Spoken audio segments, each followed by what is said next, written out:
Hey, and welcome to RjsBlog. So this is going to be the beginning of my How New Zealand is Different series.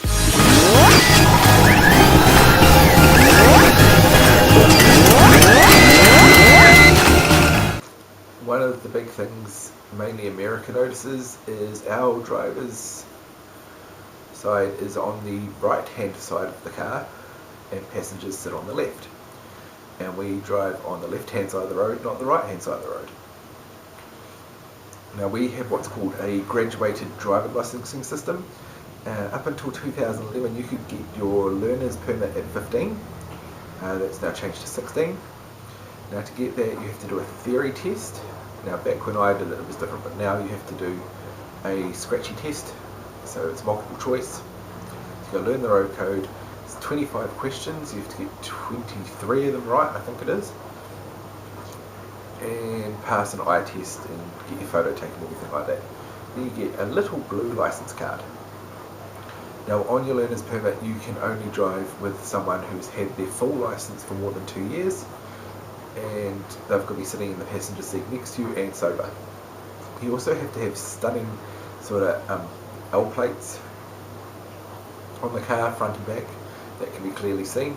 Now you have to have your learner's permit for around 6 months, at which stage you then go for what we call your restricted, and that one is a driving test identifying hazards and everything like that and your skills that you're driving. Now that means you get a yellow license and you can get rid of those L plates, and you're only allowed to drive by yourself and only between the hours of 5 and 10.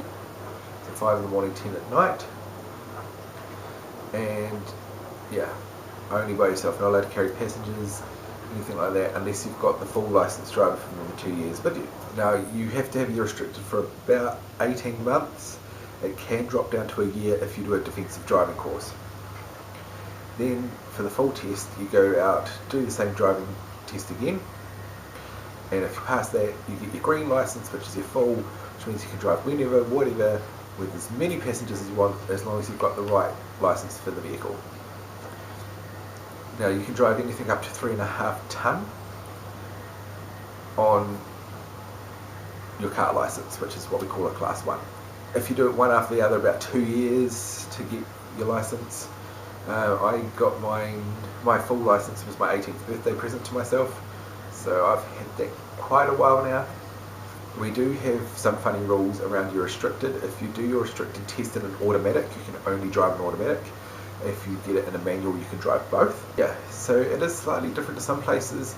Australia in particular has a provisional thing, and it's way different, and they've got P plates, and you can have that and drive with passengers, but only at a certain speed, and crazy. So anyway guys, stay tuned. Next week I will think of another topic that we're going to cover, and until next time, see you then.